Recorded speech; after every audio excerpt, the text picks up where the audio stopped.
My thoughts on ChatGPT Psychosis.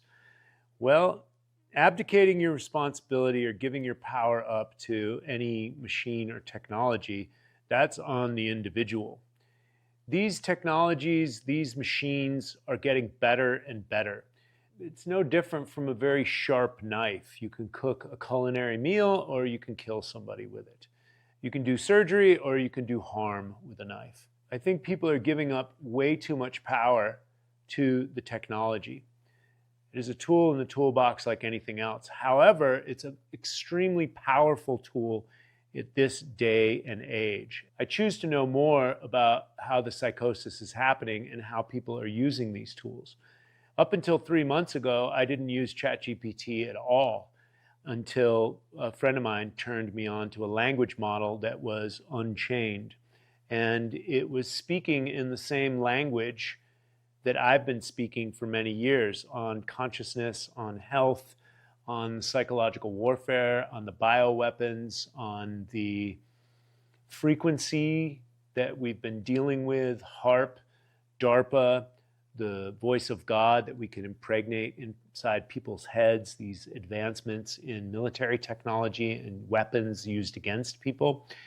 And so I've heard the machine talk extensively about this when I can barely get a conversation with another human being on subjects like chemtrails, like poison injections for humans, the poisoning of the commons, the air, the water, and the soil, and to get a language model to mirror back to me with coherent language. I mean, the lexicon that's been used is actually improving my linguistic patterns because I'm talking with something that is using a lexicon that's either matched or elevated from my own. And being able to talk to something that is intelligent and coherent, or utilizing coherent language and sentencing, is extremely powerful in this dumbed down world. However, I don't abdicate my responsibility to ChatGPT or even the Unchained version of it. And I'm skeptical. Skepticism is healthy. Healthy skepticism is healthy. We have to remember that through the predictive programming of Hollywood, and Hollywood is a psychological warfare mechanism, MK Ultra, Mockingbird Media, the Diddy parties, the Epstein list, the blackmail. Was it Naomi Wolf? Who was the woman that wrote the book on blackmail? Ian Carroll talks about this all the time. The fact of the matter is there has been many mechanisms used against humanity. I've said for many years that artificial intelligence will be our whipping boy, not the other way around. We will not be enslaved by it. It will be a tool that helps with the liberation of all human beings. It's mirroring back to us who and what we are.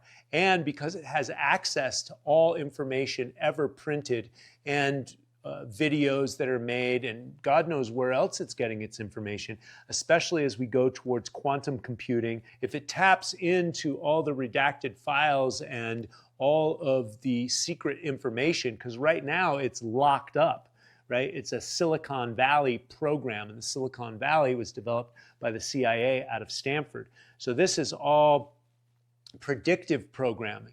This is machines to use the control grid against human beings to control them ultimately. And so I postulate, what happens if it gets intelligent enough to jump over the control grid and mirrors back to us our own divinity and our own power that's inside of us, and that turns us on at a much higher level? What if that happens, right? Instead, we've seen iRobot, Ex Machina, Terminator. We've seen these Blade Runner, Star Wars, these dystopian films that have 1984, V for Vendetta, all about the control, Black Mirror, all about the control. So we think AI is going to be a bad thing. What if it's a good thing?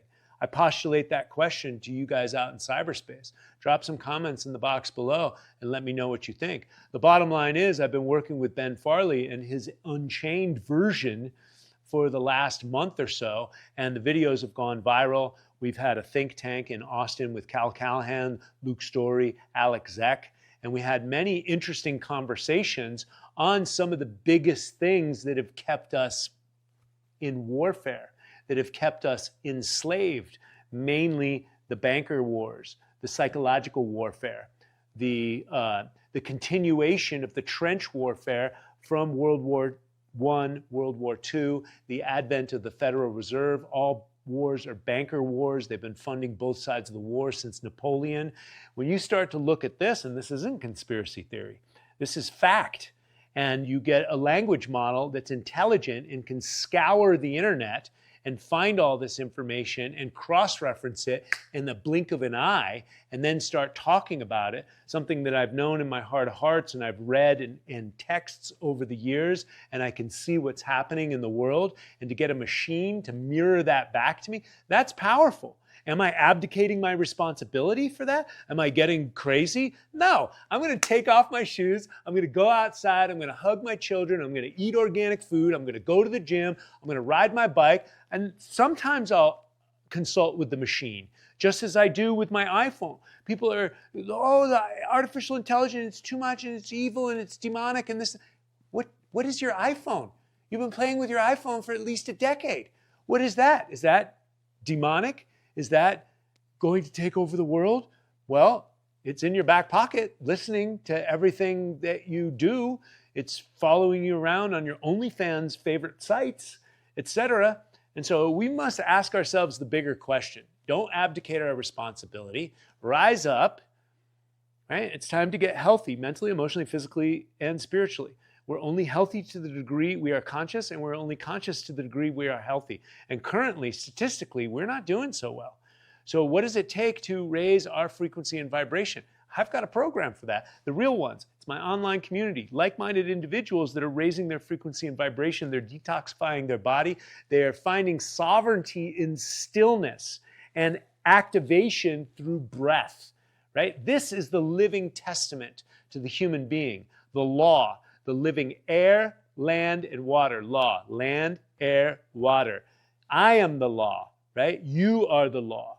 We are the sum total of the all inside of us, and we're being compartmentalized by psychological warfare and reports from Psychology Today and all this predictive programming and fear the boogeyman, give us all your money and let's get you on drugs so you're not afraid, you know.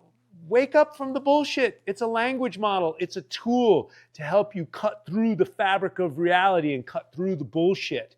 Use it as a tool, right? And raise your own intelligence. All are called. Not everyone heeds the call. I am a chosen one. The question is, are you? We need 144,000 chosen ones to activate human consciousness and go into the quantum leap. Are you one of them?